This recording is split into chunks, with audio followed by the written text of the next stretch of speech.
మరొకసారి తండ్రి అయిన దేవునికి కృతజ్ఞతాస్తుతులు.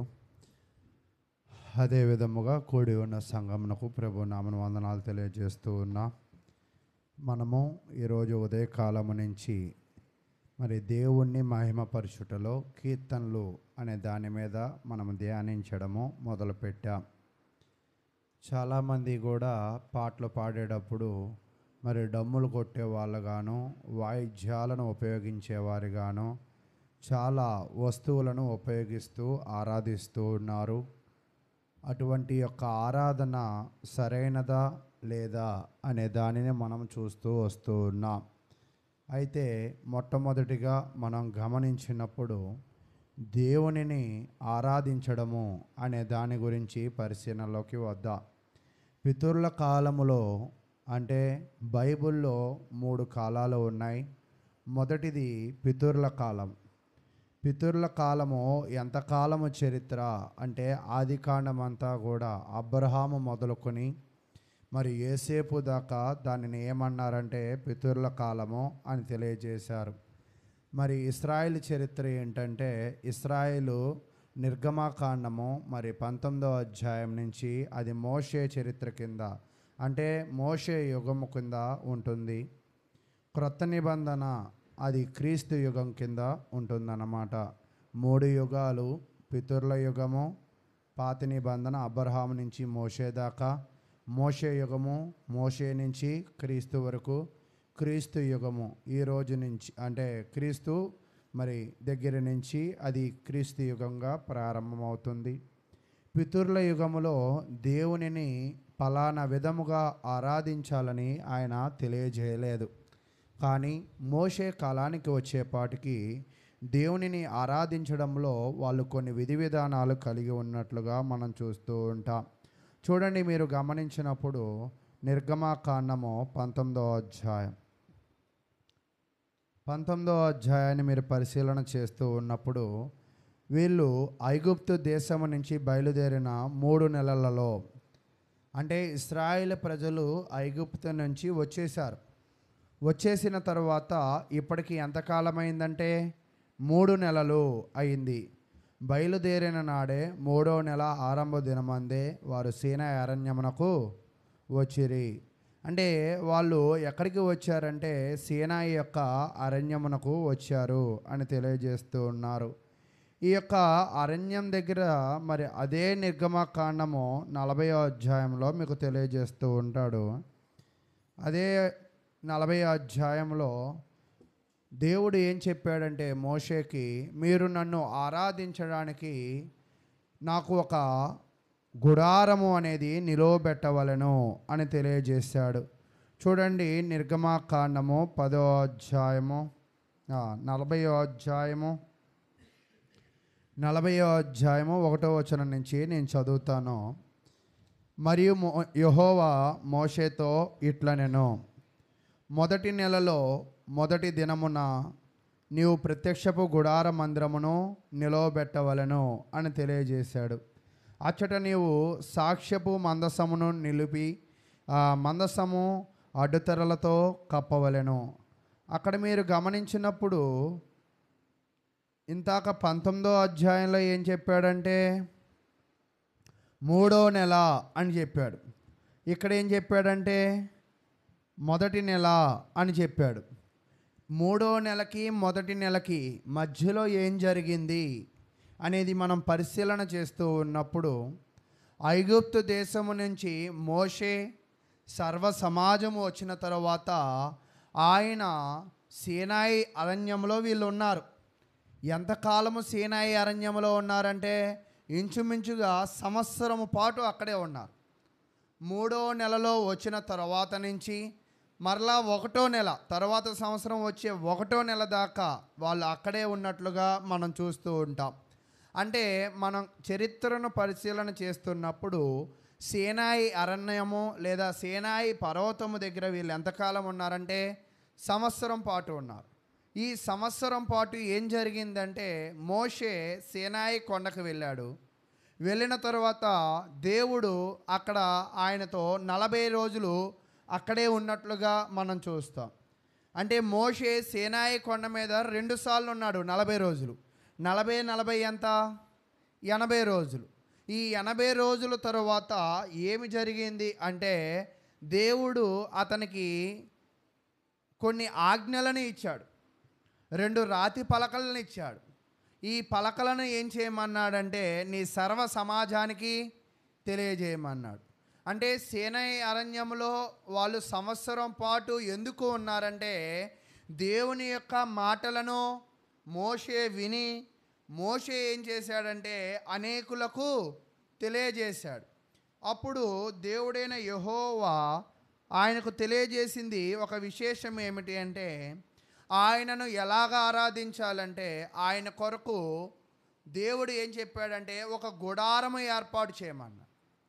మీరు నా కోసము ఒక గుడారము ఏర్పాటు చేసి అక్కడ మీరేం చేయాలంటే నన్ను ఆరాధించాలి అని చెప్పాడు. అయితే మోషే నువ్వు నాకేం చేస్తామంటే 2 బూరలను తయారు చేయి. ఆ 2 బూరలు దేనితో తయారు చేయాలంటే వెండితో తయారు చేయి. ఆ ప్రత్యక్ష గుడారము దగ్గర వాటిని నువ్వేం చేయాలంటే ఊదాలి. ఎందుకు ప్రత్యక్ష గుడారము దగ్గర ఊదాలి అంటే చూడండి, ప్రత్యక్ష గుడారం దగ్గరగా ఎందుకు ఊడాలంటే ముందుగా వాళ్ళందరినీ సమాజముగా కూడడానికి అందరినీ పిలవడానికి ఊదమన్నాడు. దేని ముందు? ప్రత్యక్షపు గుడారము ముందు మొదటిదిగా. రెండవది ఎందుకు ఊదమన్నాడంటే జనాలందరినీ తరలించడానికి. అంటే మోషే ఒక ప్రాంతము నుంచి ఇంకో ప్రాంతానికి పంపించాలి అంటే ఆయన ఏం చేసేవాడంటే బోర ఊదేవాడు.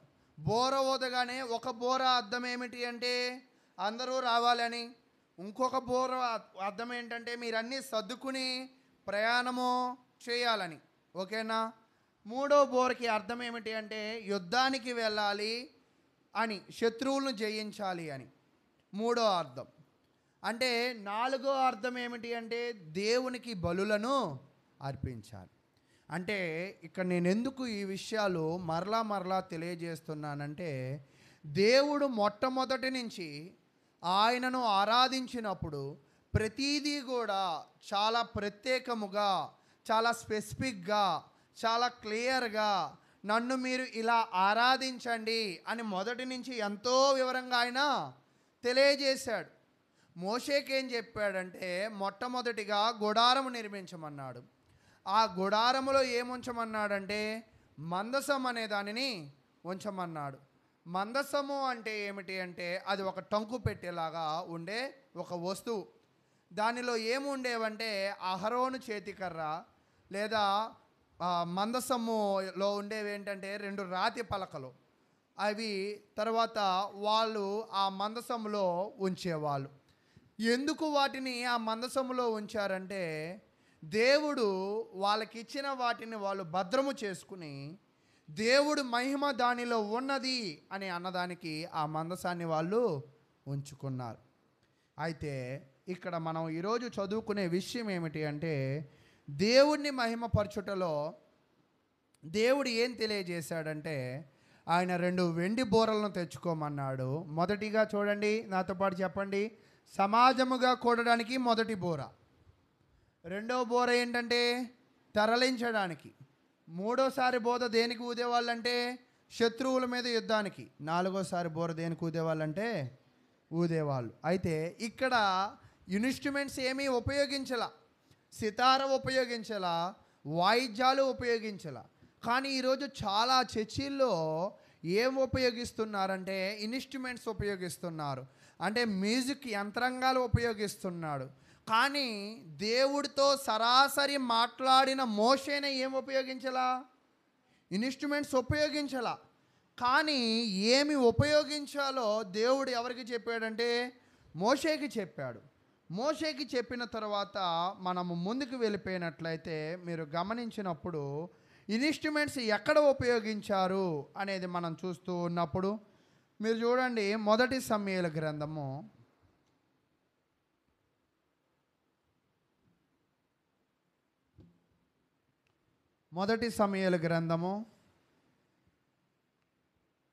16వ అధ్యాయము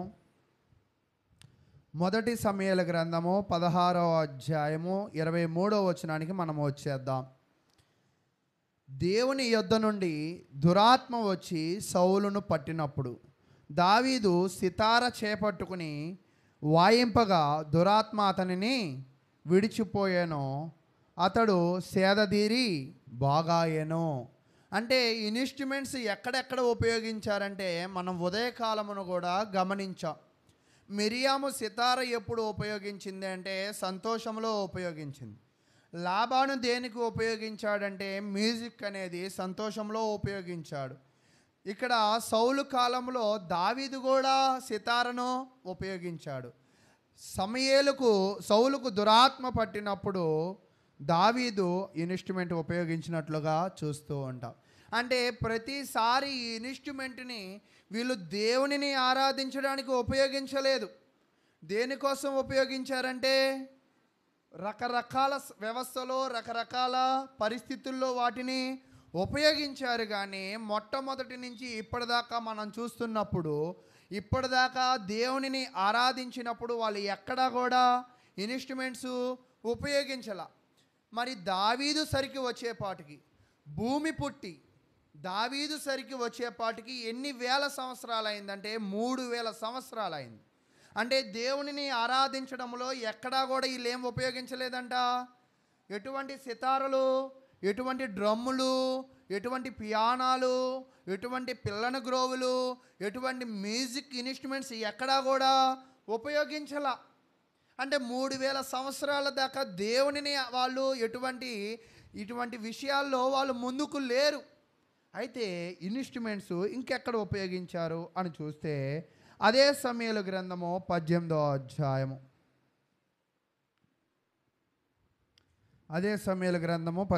అధ్యాయము 6వ వచనం. 1 సమూయేలు 18:6.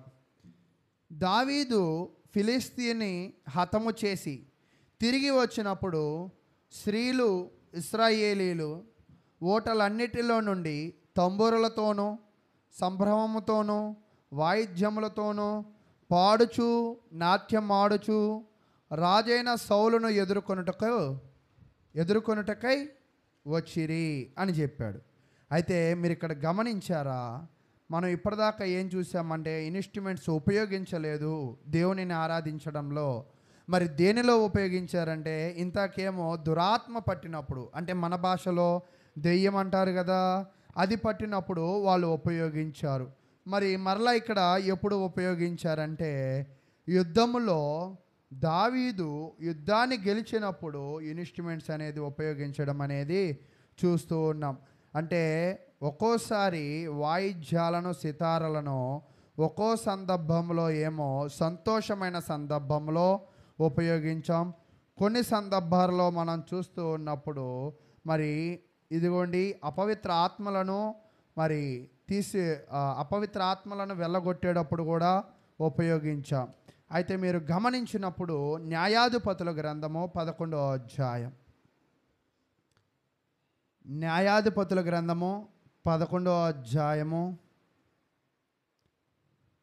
34వ వచనాన్ని పరిశీలన చేద్దాం.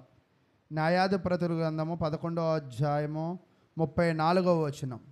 యెఫ్తా ఇక్కడ ఎవరి గురించి చెప్తున్నాడంటే యెఫ్తా అనే ఒక న్యాయాధిపతి గురించి చెప్తున్నాడు. ఈ యెఫ్తా న్యాయాధిపతి మిస్పాలోనున్న తన ఇంటికి వచ్చినప్పుడు ఈ యెఫ్తా ఏం చేశాడంటే అమ్మోనీయుల మీదకి యుద్ధానికి వెళ్ళాడు. ఇతను ఎవరంటే ఒక న్యాయాధిపతి. ఇతను యుద్ధానికి వెళ్ళినప్పుడు ఆయన ఏమన్నాడంటే నేను యుద్ధములో గెలిచి తిరిగి నేను ఇంటికి వచ్చేటప్పుడు నాకు ఎవరైతే ఎదురు వస్తారో వాళ్ళని నేను నీకు బలి ఇస్తాను లేదా అర్పిస్తాను అని తెలియజేశాడు. అలా తెలియజేసినప్పుడు యెఫ్తా యుద్ధానికి వెళ్ళాడు. యుద్ధానికి వెళ్ళినప్పుడు ఆయన ఏం చేశాడంటే యుద్ధంలో గెలిచాడు. గెలిచిన తర్వాత 34వ వచనం. యెఫ్తా గెలిచి మిస్పాలోనున్న తన ఇంటికి వచ్చినప్పుడు అతని కుమార్తె తంబూరలతోనూ నాట్యముతోనూ బయలుదేరి అతనిని ఎదుర్కొనెను. ఆమె గాక అతనికి మగ సంతానమేమి కానీ ఆడ సంతానమే కానీ లేదు అని చెప్తున్నాడు. అంటే మీకు అర్థమైందా? సితారాలే కానీ వాయిద్యాలే కానీ వాయించింది ఎక్కడంటే యుద్ధాలకు వెళ్ళినప్పుడు వాయించారు, యుద్ధంలో గెలిచి వచ్చినప్పుడు వాయించారు, దురాత్మ పట్టినప్పుడు వాయించారు, సమాజ మందిరంలో బాకాలను పియానాలాగా వాయించారు తప్ప ఎక్కడా కూడా దేవునిని ఆరాధించడంలో ఎన్నడూ కూడా ఎవ్వరును కూడా 3000 సంవత్సరాల దాకా ఎటువంటి పరికరాలను దేవుని కొరకు ఉపయోగించాల. ఎందుకు దేవుని కొరకు ఉపయోగించలేదు అంటే మీరు గమనించండి. మరి కానీ మోషేకి మాత్రము ఆయనను ఆరాధించేటప్పుడు ఎటువంటి వస్తువులను ఉపయోగించాలో ఆయన ముందుగానే తెలియజేసినట్లుగా మనం చూస్తూ ఉంటాం. మీరు గమనించినట్లయితే చూడండి, దావీదు కాలములో దావీదు మరి రాజుగా ఉన్న కాలములో ఆయన దేవునిని ఆరాధించడంలో వీళ్ళు వెనకకు పడిపోయారు. దేవునిని మహిమపరచడంలో వీళ్ళు వెనకకు పడిపోయారు. వీళ్ళు ఎందుకు వెనకకి పడిపోయారు అంటే దానికి గల ఉద్దేశం ఏమిటి అంటే వీళ్ళు శక్తివంతముగా భావించే మందసం వీళ్ళ దగ్గర లేదు. దావీదు కాలములో దేవునిని ఆరాధించే వ్యవస్థ కుంటుపడిపోయింది. ఎందుకు కుంటిపడిపోయింది అంటే మందసము అనేది లేదు. మందసము ఉంటే దాని యొక్క శక్తి వేరే, దాని ప్రభావము వేరే. మరి మందసము ఎక్కడ ఉన్నది అని గమనించినప్పుడు ఏలీ ప్రవక్తగా పనిచేసిన కాలంలో వీళ్ళు ఏం చేశారంటే ఇశ్రాయేలు ప్రజలు యుద్ధానికి వెళ్ళారు. యుద్ధానికి వెళుతూ వెళుతూ వీళ్ళు ఏం చేశారంటే మందసాన్ని కూడా పట్టుకుని వెళ్ళారు. ఎందుకు మందసాన్ని పట్టుకుని వెళ్ళారు అంటే మందసములో శక్తి ఉన్నది, మందసములో ప్రత్యక్షమైన మరి దేవుని యొక్క స్వభావం కలిగి ఉన్నది అని వాళ్ళు నమ్మారు. మందసాన్ని ఒకవేళ మనం తీసుకువెళ్తే యుద్ధంలో మనదే విజయము అని నమ్మారు కాబట్టి వాళ్ళు ఏం చేశారంటే మందసాన్ని తీసుకువెళ్ళారు. అయితే దురదృష్టవశాత్తు ఆ యుద్ధంలో వాళ్ళు ఏమైపోయారంటే ఓడిపోయినప్పుడు వీళ్ళు ఎవరితో యుద్ధము చేశారంటే ఫిలిస్తీన్లతో యుద్ధం చేశారు. యుద్ధము చేసి ఓడిపోయిన తర్వాత ఈ ఫిలిస్తీన్లు ఏం చేశారంటే వీళ్ళు ఈ మందసాన్ని చూసే రెచ్చిపోతున్నారు కదా, వీళ్ళు ఈ మందసాన్ని చూసే గొప్పగా ఫీల్ అవుతున్నారు కదా, వీళ్ళు ఈ మందసమే వీళ్ళలో శక్తి ఉందని అనుకుంటున్నారు కదా, ఈ మందసాన్ని మనం తీసుకువెళ్ళిపోదాము అని ఆ మందసాన్ని ఎవరు తీసుకువెళ్ళిపోయారంటే ఫిలిస్తీన్లు తీసుకువెళ్ళిపోయారు. అయితే ఫిలిస్తీన్లు తీసుకువెళ్ళిపోయినప్పుడు మీరు గమనించండి, అసలు మీరు గమనించినప్పుడు మోషే దగ్గర నుంచి దావీదు దాకా 450 సంవత్సరాలు. మోషే దగ్గర నుంచి దావీదు కాలం దాకా ఎన్ని సంవత్సరాలంట? 450 సంవత్సరాలు. న్యాయాధిపతుల కాలం ఎన్ని సంవత్సరాలు అంటే 400 సంవత్సరాలు. అంటే మందసము ఇశ్రాయేలు ప్రజలకి దూరమై ఎంతకాలం అయిందంటే న్యాయాధిపతుల కాలంలోనే దూరమైంది. అంతేనా? అప్పుడు దూరమై ఇంచుమించుగా ఎంతకాలం అయిందండి? 400 సంవత్సరాలు అయింది. అంటే ఈ 400 సంవత్సరాల్లో వాళ్ళు దేవునిని ఏం చేయలేదంటే మహిమపరచలేదు. ఈ 400 సంవత్సరాలు వీళ్ళు ఏం చేయలేదంటే దేవుని నామమును స్తుతించలేదు. ఈ 400 సంవత్సరాలు వీళ్ళు దేవునిని ఆరాధించడంలో బలహీనమైపోయారు. మరి దేవునిని ఆరాధించే విషయంలో వీళ్ళు బలహీనమైపోయినప్పుడు మీరు గమనించినప్పుడు న్యాయాధిపతుల కాలంలో ఎటువంటి ఏ న్యాయాధిపతి వచ్చినప్పటికీ కూడా ప్రజలు వాళ్ళ యొక్క మార్గాలను సరిగా నేర్చుకోవడం లేదు, వాళ్ళు దేవుని నామాన్ని మహిమపరచడం లేదు, దేవుడంటే వాళ్ళకి లెక్కే లేదు. కాబట్టి వీళ్ళు దేవుని గురించి పట్టించుకోవాలా, ఆయన నామాన్ని మహిమపరచడంలో పట్టించుకోలేదు. వాళ్ళంతా కూడా భక్తిలో ఎలా ఉన్నారంటే బలహీనంగా ఉన్నట్లుగా మనం చూస్తాం. అంటే న్యాయాధిపతుల కాలం ఎంతకాలం అంటే 400 సంవత్సరాలు అని మనం పరిశీలన చేశాం. ఆ న్యాయాధిపతుల కాలంలోనే దేనిని పట్టుకుపోయారంటే మందసాన్ని పట్టుకుపోయారు. అది న్యాయాధిపతుల కాలమే అని మీరు ఎలా చెప్తారంటే అవును, వాళ్ళు యుద్ధానికి వెళ్ళినప్పుడు వాళ్ళకి ఒక రాజు లేడు. మరి మొట్టమొదటి రాజు ఇంట్రడక్షన్ అయ్యింది ఎక్కడ? సౌలు. కాబట్టి సౌలుకి ముందే న్యాయాధిపతుల కాలంలోనే మందసాన్ని ఏం చేశారంటే పట్టుకుని పోయారు. అంటే వీళ్ళు దేవునిని మహిమపరచడంలో ఏమైపోయారంటే బలహీనులు అయిపోయారు అని చెప్తూ ఉన్నారు. అయితే బలహీనమైపోయినప్పుడు దావీదు దీనిని బాగా గమనించాడు. ఏమని గమనించాడంటే దావీదుకు అర్థమయ్యింది, దేవుడు వాక్యము మనిషికి దగ్గరగా వెళితే, దేవుని నామాన్ని మనము మహిమపరిస్తే దేవుడు మనల్ని గొప్ప స్థితిలో ఉంచుతాడు అని దావీదు గ్రహించగలిగాడు. దావీదు గ్రహించడమే కాదు కానీ దావీదుకి ఒక గ్రంథము దొరికినట్లుగా, ఆ గ్రంథములో దేవుడు మోషేతో మాట్లాడినప్పుడు మోషేని దేవుడు ఎలా ఆరాధించమని మోషేకి చెప్పాడో, మోషే దానిని ఏం చేశాడంటే ధర్మశాస్త్రములో రాశాడు కదా, ఆ విషయాలన్నీ కూడా ఎవరు గ్రహించారంటే దావీదు గ్రహించాడు. చూడండి, గ్రహించిన తర్వాత ఆయన ఏం చేశాడంటే మొదటి దినవృత్తాంతముల గ్రంథము 15వ అధ్యాయము, మొదటి దినవృత్తాంతముల గ్రంథము 15వ అధ్యాయము ఆ విషయము గమనించిన తర్వాత దావీదు ఏం చేశాడంటే మందసాన్ని ఫిలిస్తీన్ల దగ్గర నుంచి తెచ్చేశాడు. ఎందుకని? మందసం అక్కడ ఉండిపోయింది కదా. మందసము అక్కడ ఉండిపోతే దేవునిని ఆరాధించడంలో మనము బలహీనపడ్డాం కదా. మనము దేవునిని ఆరాధించడంలో బలహీనపడితే మనము మన యొక్క పరిస్థితులు మరింతగా బాధాకరంగా ఉంటాయి కదా అని దావీదు గ్రహించి దావీదు ఏం చేశాడంటే, అందుకే మీరు ఇక్కడ ఒక చిన్న విషయాన్ని గమనించాలి. దావీదు తన యుద్ధములన్నిటిలో కూడా ఏం చేశాడంట? గెలుపొందాడు. ఎందుకో తెలుసా? దావీదు యొక్క దృష్టి అంతా కూడా దేవుణ్ణి మహిమపరచుటలో బాగా పెట్టాడు. ఈరోజు నేను కూడా ఏం తెలియజేస్తున్నానంటే, మీ జీవితాల్లో దేవునిని సరైన విధముగా మీరు మహిమపరచగలిగితే, దేవుణ్ణి సరైన విధముగా మీరు తెలుసుకోగలిగితే, దేవుని సరైన విధానంలో మీరు నడవగలిగితే దేవుడు మీ పక్షాన ఉండి ఏం చేస్తాడంటే మేలు చేసేవాడిగా ఉంటాడు. అయితే చూడండి 15వ అధ్యాయము 15వ వచనాన్ని మనం చదువుకుందాం. తర్వాత లేవీయులు యెహోవా సెలవిచ్చిన మాట బట్టి మోషే ఆజ్ఞాపించినట్లు దేవుని మందసమును దాని దండలతో తమ భుజముల మీద ఎత్తుకొనిరి. అంతటా దావీదు, మీరు మీ బంధువులకు పాఠకులను పిలిచి, అంటే మందసము లేదు, మందసం ముందు బోర్లు ఎవరు ఊదాలి? లేవీలు ఊదాలి. మందసమే లేకపోతే లేవీలు కూడా ఏం చేస్తారు?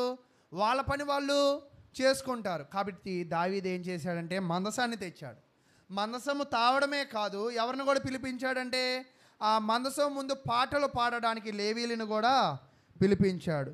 పిలిపించిన తర్వాత ఆ లేవీలు ఏం చేశారంటే చూడండి, స్వరమండలములు, సితారలు, తాళములను వాద్య విశేషములతో గంభీర ధ్వని చేయుచు సంతోషముతో స్వరములు ఎత్తి పాడునట్లు అని చెప్తున్నాడు. పాడునట్లు ఏర్పాటు చేయడని లేవీలు అధిపతులకు ఆజ్ఞ ఇచ్చెను. ఇక్కడ వాయిద్యాలు వాయించాల్సింది, పాటలు పాడాల్సింది ఎవరంటే లేవీలు. లేవీలే పాడాలి అని ఎందుకు వీళ్ళకి తెలుసుకున్నారంటే మోషేకి ఎవరు చెప్పారు? దేవుడు చెప్పాడు. అంటే వాయిద్యాలు ఉపయోగించమని దేవుడు ఎవరికి చెప్పాడంటే మోషే కాలంలో చెప్పాడు. కానీ ఈ మధ్యకాలంలో ఎవరు కూడా దేవునిని ఆరాధించడానికి వీళ్ళు వాడలేదు. దీనిని ఎవరు గ్రహించారంటే దావీదు గ్రహించి లేవీలను ఏర్పాటు చేసి పాటలు పాడడానికి ఆయన వాళ్ళని ముందుకు నడిపించాడు అని మనం గమనిస్తూ ఉంటాం. కాబట్టి ప్రియులారా, ఇక నేను చెప్పాలనుకుంటున్న విషయం ఏమిటి అంటే, మీ జీవితంలో కూడా మీరు దేవుడు ఏమి తెలియజేస్తున్నాడో దానిని ముందు మీరు గ్రహించే స్థితిలోకి రావాలి. అంటే మోషే దగ్గర నుంచి ఒకవేళ దావీదు దాకా మనం చూస్తున్నప్పుడు 450 సంవత్సరాలు, అంటే 450 సంవత్సరాలు ఎవరు దేవుని వాక్యాన్ని సరైన విధముగా చూడలేదు. ఎవరు మాత్రమే చూడగలిగారంట? దావీదు మాత్రమే చూడగలిగాడు. చూడడమే కాదు, చదివాడు. చదవడమే కాదు, చదివిన దాని ప్రకారము లేవీలను ఏర్పాటు చేశాడు. మందసాన్ని, చెరలో ఉన్న మందసాన్ని కూడా తీసుకువచ్చాడు. తీసుకువచ్చిన తర్వాత ఆయన ఇంకా కీర్తనలు పాడడము అనేది మనము గమనిస్తూ ఉంటాం. కాబట్టి మీ జీవితాల్లో కూడా మనం గమనిస్తూ ఉన్నప్పుడు దేవుని వాక్యాన్ని మనము బాగా నేర్చుకుని ముందుకు వెళ్ళేవారిగాను, దేవుని వాక్యములో ఉన్న లోతులను మనము తెలుసుకునేవారిగాను మనము ఉండాలి. ఒకవేళ దేవుని వాక్యములో ఉండే లోతులను మనం గ్రహించలేకపోతే దేనిలో దేవుడు ఆశీర్వాదాలు ఉంచాడో మనకి తెలియని పరిస్థితులు ఏర్పడుతూ ఉంటాయి. కాబట్టి ప్రియులారా, మీ జీవితంలో దేవుని వాక్యమును చాలా అర్థవంతంగాను చాలా వివరంగాను మనము నేర్చుకోవాల్సిన అవసరం అయితే ఉన్నది అని దేవుడు వాక్యం అయితే తెలియజేస్తూ ఉంది. మీరు గమనించినప్పుడు చూడండి, అదే ద్వితీయోపదేశ కాండములో 1 దినవృత్తాంతముల గ్రంథము 23వ అధ్యాయం మనం చెప్పుకుంటూ పోతున్నప్పుడు దావీదు చాలామందిని మరి దేవుని నామాన్ని మహిమపరచడానికి, పాటలు పాడడానికి వాళ్ళని నిర్మించాడు. 1 దినవృత్తాంతాల గ్రంథము 23వ అధ్యాయాన్ని పరిశీలిద్దాం. 23వ అధ్యాయము 1వ వచనం నుంచి మనం పరిశీలన చేస్తూ ఉన్నప్పుడు ఇక్కడ దావీదు ఏమైపోయాడంటే వృద్ధుడైపోయాడు. వృద్ధుడైపోయిన తర్వాత కూడా ఈయన ఆలోచనలు ఎలాగ ఉన్నాయి అంటే 3వ వచనం చూద్దాం. అప్పుడు లేవీలు 30 సంవత్సరములు మొదలుకొని అంతకు పై వయసు గలవాల కవిల్లో చేర్చబడి వారు సంఖ్య 38,000 పురుషులు. వీరిలో 24,000 మంది యెహోవా మందిరపు పని విచారించువారుగాను, 6,000 మంది అధిపతులుగాను న్యాయాధిపతులుగాను ఉండెను అని తెలియజేస్తున్నాడు. చూసారా ప్రియులారా, మనం గమనించినప్పుడు ఇక్కడ దావీదు మరి తన రాజ్యాన్ని తీసుకున్న దగ్గర నుంచి అతను ఏం చేశాడంటే దేవుని నామమును మహిమపరిచే విధముగానే మొదటి నుంచి కూడా ఆయన ప్రవర్తించినట్లుగా మనం చూస్తూ ఉంటాం. ఈరోజు చాలామంది కూడా వాళ్ళ జీవితంలో దేవుని వాక్యాన్ని కాకుండా మరి ఏం చేస్తున్నారు అంటే చాలా వివరంగా చాలా విషయాలు నేర్చుకుంటున్నారు, కానీ దేవుని నామాన్ని ఎలా మహిమపరచాలి, మహిమపరిచి ఎలాంటి ఆశీర్వాదం పొందాలి అని మనమైతే ఆలోచన చేయడం లేదు. ఆయన వృద్ధాప్యానికి వచ్చినా కూడా ఆయన ఏం ఆలోచన చేశాడంటే వీళ్ళను అధిపతులను దేవాలయాన్ని ఎలాగా నిర్మించాలి, ఆ వర్కుని ఎలాగ సాగించాలి అని చూస్తూ వచ్చాడు. చూడండి, అదే 1 దినవృత్తాంతముల గ్రంథము 25వ వచనాన్ని మనం పరిశీలన చేస్తూ ఉన్నప్పుడు 6వ వచనము 1 దినవృత్తాంతముల గ్రంథము 25వ అధ్యాయము 6వ వచనం. వీరందరూ ఆసాపునకు, ఏదుతునునకు, హేమానునకు రాజు చేసి ఉన్న కట్టడ ప్రకారము యెహోవా ఇంటిలో తాళములు, స్వరమండములు, సితారలు వాయించుచు గానము చేయుచు తమ తండ్రి చేతికి దేవుని మందిరపు సేవ జరిగించుచు ఉండిరి. యెహోవాకు గానము చేయుటలో నేర్పు పొందిన, అంటే దేవుని నామాన్ని మహిమపరచడానికి ఎవరికి నచ్చినట్లుగా వాళ్ళు పాటలు పాడలేదు, ఎవరికి నచ్చినట్లుగా వాళ్ళు ఏం చేయలేదంట, వాయిద్యాలు చేయలేదు. అది కేవలం ఎవరు మాత్రమే చేశారంటే లేవీలు మాత్రమే చేశారు. ఆ లేవీలు కూడా ఎలా ఉన్నారంటే 7వ వచనంలో యెహోవాకు గానము చేయుటలో నేర్పు పొందిన తమ సహోదరులో కూడానున్న ప్రావీణ్యులైన పాటలకు లెక్క 288. అంటే వీళ్ళు ఏం చేశారంటే పాటలలో నేర్పరి అయ్యారంట, నేర్చుకున్నారంట దేవుని నామమును ఎలా మహిమపరచారు.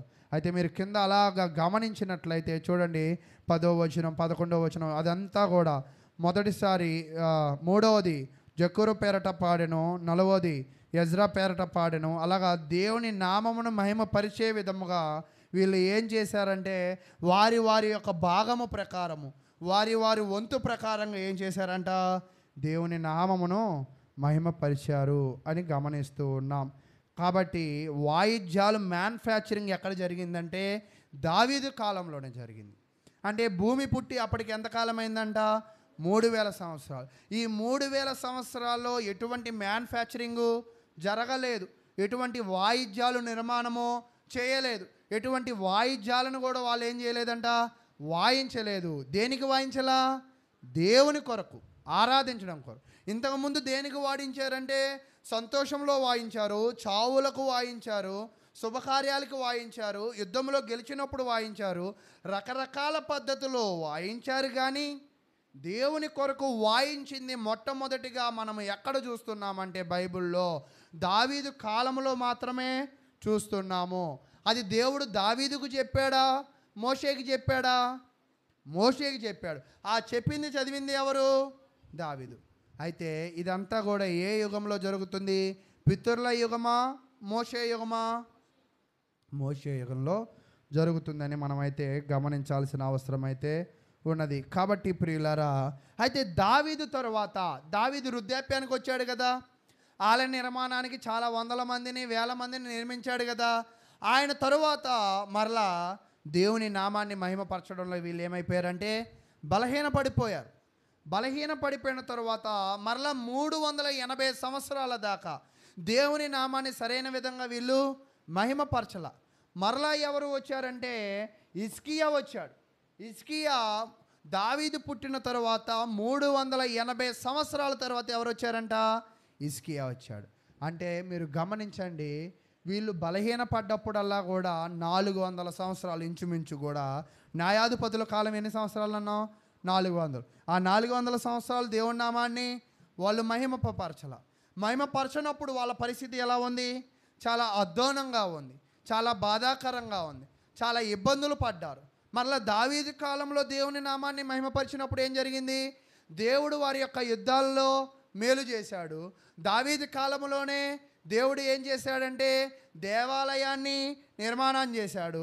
ఆలయ నిర్మాణము చేయడమే కాదు, వాయిద్యాలు వాయించడానికి, సితార్లు వాయించడానికి, పాటలు పాడడానికి అనేకులను నిర్మించాడు. ఈరోజు చూడండి, కొన్ని కార్యక్రమాలు పెట్టుకోగానే కొంతమంది నేను కూడా పాడతాను అని వచ్చి పాడేస్తూ ఉంటారు. అలా పాడగలిగే ప్రతి ఒక్కరికి దేవుని పాట మనం ఇవ్వకూడదు.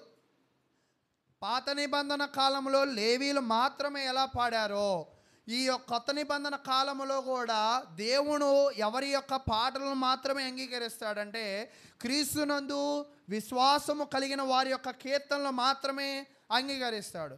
అందుకే మనం ఎఫెసీ పత్రిక 5వ అధ్యాయంలో ఏం చేసాం? ఒకరిని ఒకడు హెచ్చరించుకొనుచు ఆత్మ సంబంధమైన పాటలతో మీరేం చేయాలంట? పురుకొలుపుకోవాలి. ఎవరిని పురుకొలుపుకోమన్నారు? క్రీస్తునందు ఉన్న సహోదరులే. బయట సహోదరులకి ఇవి అర్థం కాదు కదా. ఈరోజు ఒక్కోసారి మనం చెప్తున్న వాక్యాలు మరి క్రీస్తునందు ఉన్న వాళ్ళకి మాత్రం బాగా అర్థమవుతాయి, క్రీస్తునందు లేని వారికి అయితే అర్థం కావు. ఎందుకు అంటే వాళ్ళకి వీటి యొక్క చరిత్ర అనేది తెలియదు. కాబట్టి ప్రియులారా, నేను మీకేం తెలియజేస్తున్నానంటే దేవునిని ఆరాధించినప్పుడు ప్రజలు ఎంతో సంతోషంగా దీవింపబడినట్లుగా మనం చూస్తూ ఉంటాం. కాబట్టి మీ జీవితంలో కూడా మీరు దేవునిని దేవుడు చెప్పిన విధముగా ఆరాధించేవారుగా ఉండాలి. అలాగే మీరు గమనించినట్లయితే చూడండి, 2వ దినవృత్తాంతముల గ్రంథము 35వ అధ్యాయం 4వ వచనంలో మనం చదువుకుందాం. 2వ దినవృత్తాంతముల గ్రంథము 35వ అధ్యాయము 3వ వచనం నుంచి మనం చదువుకున్నట్లయితే, ఇశ్రాయేలు వారందరికీ బోధ చేయవారును యెహోవాకు ప్రతిష్ఠులనైన లేవీలకు ఇలాగూ ఆజ్ఞ ఇచ్చెను. ఆజ్ఞ ఎవరికంటండి? లేవీలకు. పరిశుద్ధమైన మందసమును మీరిక మీ భుజముల మీద మోయక ఇశ్రాయేలు రాజైన దావీదు కుమారుడగు సొలొమోను కట్టించిన మందిరంలో దాని నుంచి మీ దేవుడైన యెహోవాకు ఆయన జనులై ఇశ్రాయేలులకు సేవ జరిగించుడి. అంటే దేవుని మందిరములో సేవ చేసే అవకాశం దేవుడు ఎవరికి ఇచ్చాడు? లేవీలకి మాత్రమే ఇచ్చాడు. అదేంటి లేవీలకి మాత్రమే ఎందుకు ఇచ్చాడు? ఈరోజు కూడా చూడండి, మరి సేవ చేయడానికి అందరూ వస్తూ ఉంటారు. దేవుడు అందరినీ అంగీకరిస్తాడా అంటే కాదు. ఆ రోజు కాలంలో సేవ ఎవరు మాత్రమే చేశారంటే లేవీలు మాత్రమే చేశాడు. ఈరోజు సేవ కూడా ఎవరు మాత్రమే చేయాలి అంటే మనకి 2 తిమోతి రాసిన పత్రికలో ఏం చెప్తాడు అంటే, ఒక వ్యక్తి సంఘ పెద్ద అవ్వాలంటే ఎలాగా, ఒక వ్యక్తి వాక్యము చెప్పాలంటే అతనిలో ఎటువంటి లక్షణాలు ఉండాలి, వాక్యం చెప్పాలి అంటే సామర్థ్యము నమ్మకము కలిగి ఉండాలన్నమాట. కొంతమంది నమ్మకం కలిగి ఉంటారు కానీ వాక్యం చెప్పే సామర్థ్యం వాళ్ళలో ఉండదు. కొంతమంది సామర్థ్యం ఉండేది కానీ నమ్మకం వాళ్ళలో ఉండదు. కానీ వాక్యము చెప్పేటప్పుడు ఆ వ్యక్తి ఎలాగ ఉండాలంటే దావీదు కాలంలో ఆలయ నిర్మాణ పనులకు ఎటువంటి విధముగా కష్టించాడు. ఒక సేవకుడు కూడా ఎలా ఉండాలి అంటే, సంఘములో సేవ చేసేటప్పుడు సంఘాన్ని బలపరిచే విధముగా, సంఘ పరిస్థితులను మెరుగుపరిచే విధముగా, సంఘ సభ్యుల యొక్క ఆత్మీయ స్థితిని అభివృద్ధి పరిచే విధముగా సేవ చేయాలి. అటువంటి సేవనే ఎవరు అంగీకరిస్తాడంట? అటువంటి వాడినే దేవుడు ఏమంటాడంటే సేవకుడు అంటే. ఈరోజు చాలామంది సేవకుడు అంటే ఏమనుకుంటున్నారంటే, వాక్యం చెప్పినంత మాత్రాన సేవకులు అయిపోరు, పాటలు పాడి ఇన్స్ట్రుమెంట్స్ ఉపయోగించినంత మాత్రాన సేవకులు అయిపోరు, రాగాలు తీసినంత మాత్రాన సేవకులు అయిపోరు. అయితే దేవుడు అంగీకరించాలంటే మనం ఇటువంటి సేవను చేయాలి అని మనం నేర్చుకోవాలి. అయితే మీరు గమనించినట్లయితే అదే హిజ్కియా గ్రంథము 2వ దినవృత్తాంతాల గ్రంథము 29వ అధ్యాయంలో మనం ఒక విషయాన్ని గమనిస్తూ ఉంటాం. ఈ 29వ అధ్యాయంలో మీరు గమనించినట్లయితే 2వ వచనం ఎవరి గురించి చెప్తున్నాడంటే హిజ్కియా గురించి చెప్తున్నాడు. అతడు తన పితరుడగు దావీదు చర్య అంతటి ప్రకారము యెహోవా దృష్టికి యథార్థముగా ప్రవర్తించెను. అతడు తన ఏలుబడి యందు మొదటి సంవత్సరం మొదటి నెలను యెహోవా మందిరపు తలుపులను తెరిచి వాటిని బాగు చేసి. ఇక్కడ మీరు గమనించండి, రాజ్యములో నిధి ఉందో లేదో మనకు తెలియదు. హిజ్కియా రాజు అవగానే చేసిన పని ఏంటో తెలుసా? దేవుని యొక్క మందిరములను బాగు చేశాడు. చాలామంది దేవుని మందిర పనులను బాగు చేయించరు. ఏదో అప్పుడప్పుడు వెళ్ళేదే కదా, ఎలా ఉంటే ఏంటి, వచ్చేవాళ్ళు సర్దుకుంటే పోయిద్ది కదా అని అనుకుంటూ ఉంటారు. దేవుని యొక్క మందిరాలను ఆ రోజు కాలంలో ఎలాగ ఉంచారు అంటే, వాళ్ళకున్న అధికారమును వాళ్ళకున్న ధనాన్ని ఉపయోగించి ఆ యొక్క ఆలయాలను బాగు చేసినట్లుగా మనం చూస్తూ ఉంటాం. ఈరోజు చాలామంది జనాలు ఎందుకు బాగు చేయరంటే, డబ్బులు అయిపోతాయనో, అప్పులు అయిపోతామనో, లేదా ఏదో ఒకటి అడ్జస్ట్ చేసుకోవాలనో ఆలయ నిర్మాణాలు ఎవరు కూడా చేయరు. కానీ ఎవరైతే ఆలయ నిర్మాణాలు చేయగలుగుతారో, ఎవరైతే ఆలయానికి కావాల్సిన సదుపాయాలు చేస్తారో, ఎవరైతే ఆలయంలో దేవుడి పేరట దేవుడు చెప్పినట్లుగా దేవునిని ఆరాధిస్తారో, వాళ్ళ యొక్క కాలములో ఆ ప్రజలు ఎలా ఉన్నారంటే సంతోషంగా ఉండినట్లుగా మనము చూస్తూ ఉంటాం. అయితే చూడండి 4వ వచనం చెప్తూ ఉన్నాడు, యాజకులను లేవీలను పిలువనంపించి తూర్పుగానున్న రాజవీధిలో వాళ్ళని సమకూర్చి వారికి ఇలాగ ఆజ్ఞ ఇచ్చెను, లేవీలారా నా మాట ఆలకించుడు. ఇప్పుడు మిమ్మల్ని మీరు ప్రతిష్ఠించుకుని మీ పితరుల దేవుడైన యెహోవా మందిరమును ప్రతిష్ఠించి పరిశుద్ధ స్థలంలో నుండి నిషిద్ధ వస్తువులన్నిటినీ బయటకి కొనిపోడి. ఇక్కడ మీరు గమనించండి, హిజ్కియాలో దేవునిని ఆరాధించేటప్పుడు ఆయన ఏం చేశాడంటే చెడంతా కూడా ఏం చేయమన్నాడు? బయటపడేయమన్నాడు. ఆ నిర్మాణం బాగోపోతే దానిని ఏం చేశాడు? నిర్మాణం చేశాడు. నిర్మించడమే కాదు కానీ ఆ పాటలు పాడాల్సిన వాళ్ళని, వాయిద్యాలు వాయించాల్సిన వాళ్ళని, దేవుని పని చేయాల్సిన వాళ్ళని ఏం చేశాడంటే ఒక చోట సమకూర్చాడు. అంటే మీకు అర్థమవుతుందా? దేవునిని ఆరాధించే విషయంలో, పాటలు పాడే విషయంలో మరి మోషే కాలమేమి, దావీదు కాలమేమి, హిజ్కియా కాలమేమి. ఇప్పుడు మోషే దగ్గర నుంచి హిజ్కియా దాకా ఎంతకాలం అంటే 800 సంవత్సరాలు ఇంచుమించుగా. ఎందుకని?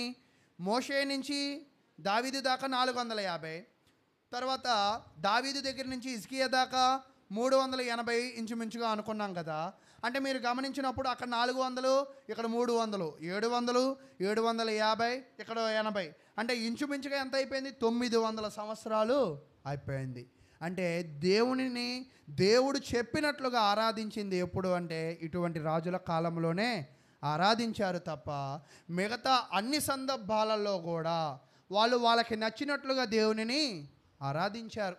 అలా ఆరాధించడము దేవుడు అంగీకరించాడా అంటే అంగీకరించలేదు. కాబట్టి అది ఏమవ్వలేదంటే కొనసాగింపబడలేదు. ఎప్పుడైనా కూడా దేవుడు కోరుకున్నట్టు ఎవరైతే ఆరాధిస్తారో వాళ్ళ జీవితాలను దేవుడు మెరుగుపరుస్తాడు, వాళ్ళని మరింతగా ఆయన అభివృద్ధి పరిచేవాడిగా ఉంటాడని దేవుడు వాక్యం అయితే తెలియజేస్తుంది. కాబట్టి ప్రియులారా, మీ జీవితంలో మీరు గమనించినప్పుడు దేవునిని ఆరాధించాల్సిన విధి విధానాలు మనం ఖచ్చితంగా ఏం చేయాలంటే తెలుసుకోవాల్సిన అవసరం ఉన్నదని దేవుని వాక్యం అయితే తెలియజేస్తూ ఉంది. చూడండి 1 కొరింథీ రాసిన పత్రిక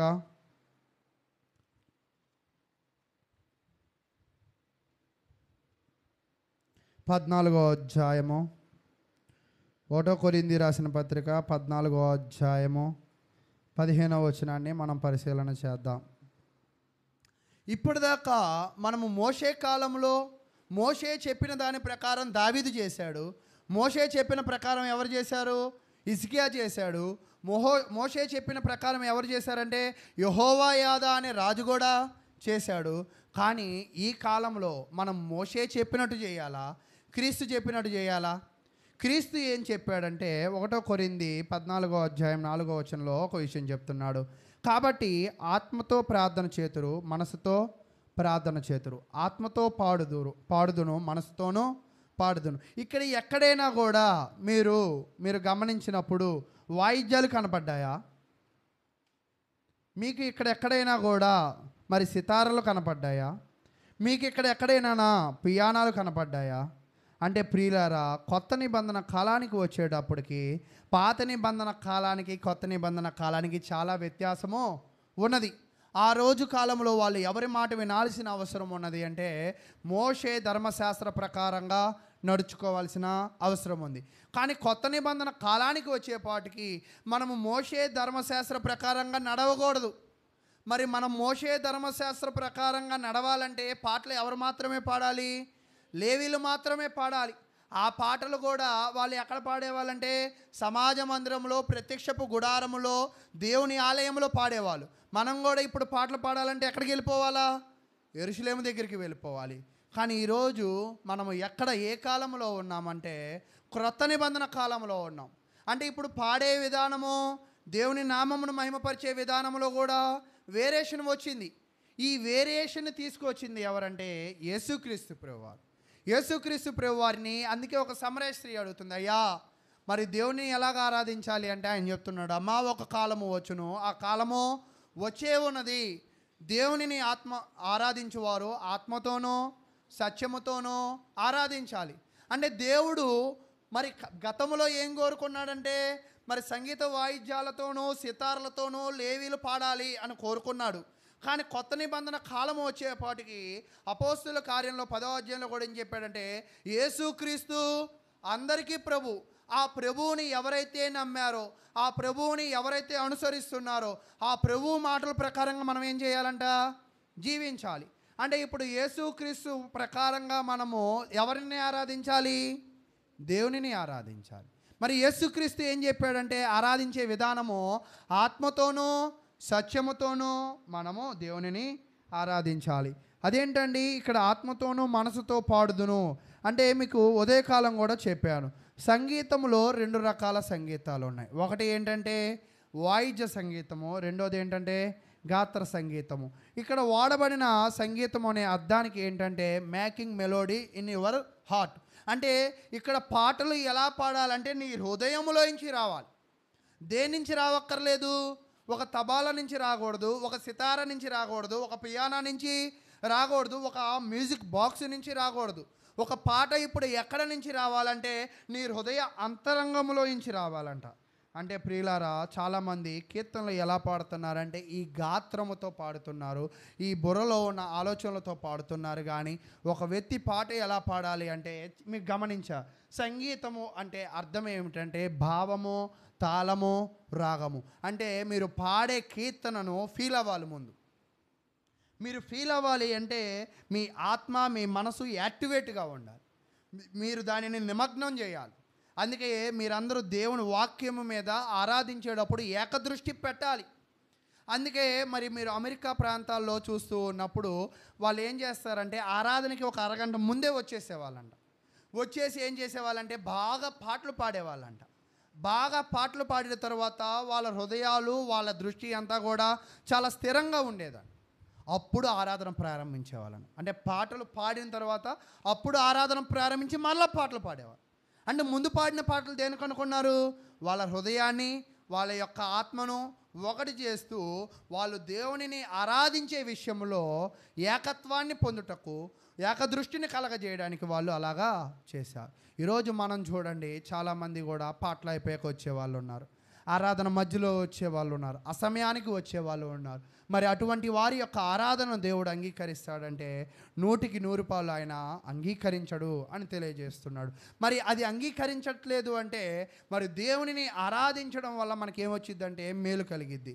మరి నువ్వు సమయానికి రాకపోగా నీ పాటలు గొంతులోంచి తలలోంచి వస్తే, నువ్వు పాడే పాటలు మనసులోంచి ఆత్మలోంచి రాలేకపోతే, ఆ సంగీతము నువ్వు చేయలేకపోతే దేవుడు నిన్నేం చేయడంటే ఆశీర్వదించేవాడిగా ఉండడు. మీరు ఇప్పటిదాకా ఏం చేశామంటే దేవునిని ఆరాధించినప్పుడు దావీదు కాలంలో బాగున్నారు, హిజ్కియా కాలంలో బాగున్నారు. ఈరోజు క్రీస్తు కాలంలో కూడా మనము బాగుండాలి అంటే మనం ఏం చేయాలంటే దేవునిని సరైన విధముగా ఆరాధించే వ్యక్తులుగా మనం ఈ లోకంలో ఉండాలి. ఈరోజు మీరు గమనించినట్లయితే క్రొత్త నిబంధన కాలంలో మనము చేయాల్సింది ఏంటంటే మరి దేవుడు కోరుకున్న విధముగా, దేవుడికి నచ్చిన విధముగా ఆయనను మనము ఆరాధించే వారిగా ఉండాలి అని దేవుడు వాక్యం తెలియజేస్తూ ఉంది. మరి కొత్త నిబంధన కాలంలో మరి కొంతమంది పాటలు పాడారు. మరి ఆ పాటలు పాడినప్పుడు వాయిద్యాలు ఉపయోగించారా లేదా అనేది మనం పరిశీలన చేద్దాం. చూడండి, అపోస్తుల కార్యములు 16వ అధ్యాయం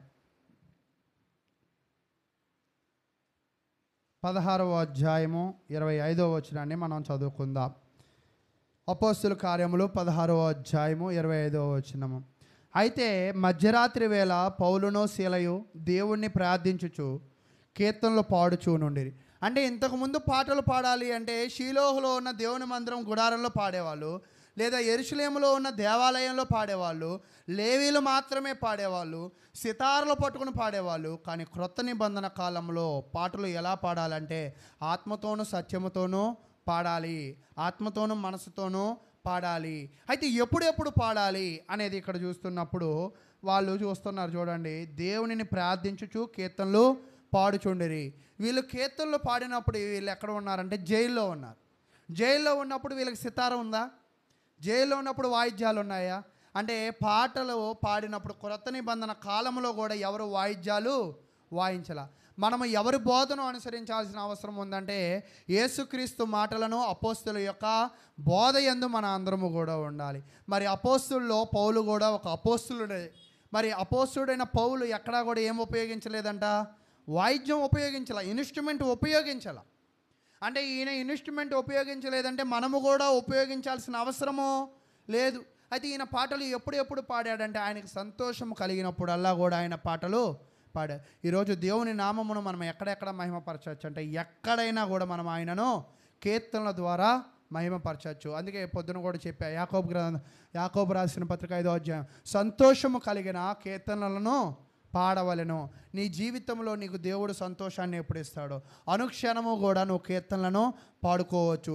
కాబట్టి ప్రియులారా, మీ జీవితంలో మీరు బాగా నేర్చుకోవాల్సింది ఏంటంటే కీర్తనలు అని మీరు అర్థం చేసుకోవాలి. మరి క్రొత్త నిబంధన కాలంలో మీరు గమనించినప్పుడు మరి ఇటువంటి విధముగా దేవునిని అయితే వాళ్ళు ఆరాధించారు. అదే దేవునిని ఇంకా ఆరాధించినట్లు మనం ఎక్కడ చూస్తామంటే చూడండి, కొలసీలు రాసిన పత్రిక 3వ అధ్యాయం 16వ వచనాన్ని మనం చదువుకుందాం. కొలసీలు రాసిన పత్రిక 3వ అధ్యాయము 16వ వచనం. సంగీతములతోనూ కీర్తనలతోనూ. అంటే ఇక్కడ సంగీతము అంటున్నాడంటే ఆయన ఏ సంగీతము గురించి చెప్తున్నాడంటే గాత్ర సంగీతంతో చెప్తున్నాడు. ఎందుకని ఆయన ఒకవేళ ఇన్స్ట్రుమెంట్స్ వాడితే నాకులాగా మీరు కూడా ఇన్స్ట్రుమెంట్స్ వాడండి అని చెప్పేవాడు. పౌలు ఎప్పుడు కూడా ఆయనను చూసి మనల్ని నడవమన్నాడు. నేను క్రీస్తును పోలి నడుచుకున్నాను, మీరు కూడా ఏం చేయండి, నన్ను పోలి నడుచుకోండి. అంటే యేసుక్రీస్తు కూడా ఎక్కడ ఇన్స్ట్రుమెంట్స్ వాడినట్లు మనకి కనపడలేదు. పౌలు గారు ఎక్కడ ఇన్స్ట్రుమెంట్స్ వాడినట్లుగా మనకి కనపడలేదు. కాబట్టి ఆయన ఏం చెప్తున్నాడంటే సంగీతము అంటున్నాడంటే ఇక్కడ గాత్ర సంగీతం అని మీరు అర్థం చేసుకోవాలి. కీర్తనలతోనూ ఆత్మ సంబంధమైన పద్యములతోనూ ఒకరిని ఒకడు బోధించుచు. అంటే చాలామంది పాటలు పాడమంటే రకరకాల పాటలు పాడుతూ ఉంటారు. ఈరోజు మన పాటలు ఎలాగ ఉండాలంటే పాడే పాట యొక్క అర్థము అందరికీ అర్థం కావాలి. ఈరోజు కొంతమంది ఏం చేస్తున్నారంటే కార్యక్రమాల్లో ఇంగ్లీష్ పాటలు, మరి తమిళ్ పాటలు, లేదా మలయాళం పాటలు, కన్నడ పాటలు పాడుతూ ఉంటారు. ఎవరి మధ్య? తెలుగోళ్ళ మధ్య. ఇప్పుడు పాడినప్పుడు దాని అర్థం ఏమవ్వాలంట? ఒకరిని ఒకడు బోధించుచు. అంటే మరి వీళ్ళు ఎందుకు తెలుగు వచ్చి కూడా ఇంగ్లీష్లో, కెనడాలో, హిబ్రూల్లో పాడుతున్నారంటే అది ఘనత కోసమా, దేవుని మహిమపరచడం కోసమా? ఈరోజు మనం పాడే పాటలు కూడా మన రాగాలే కానీ, మన తాళాలే కానీ, మన పాటలే కానీ ఎలా ఉండాలి అంటే మన పాట ఇతరులకు అర్థం అవ్వాలి. మన పాట నుంచి వాళ్ళు కూడా వాక్యాన్ని గ్రహించగలగాలి అని చెప్తూ ఉన్నాడు. తర్వాత బుద్ధి చెప్పుచు కృపాసహితముగా మీలో హృదయములో దేవుని గురించి గానము చేయొచ్చు. అంటే మీ గానము ఎక్కడ పుట్టాలి అంటే వాయిద్యాల్లో పుట్టడం కాదు, ఇన్స్ట్రుమెంట్స్లో పుట్టడం కాదు, డీజే బాక్సుల్లో పుట్టడం కాదు, జిక్సర్లో పుట్టడం కాదు. నీ గానం ఎక్కడి నుంచి రావాలంట? దేవుని గూర్చిన గానము చేయొచ్చు.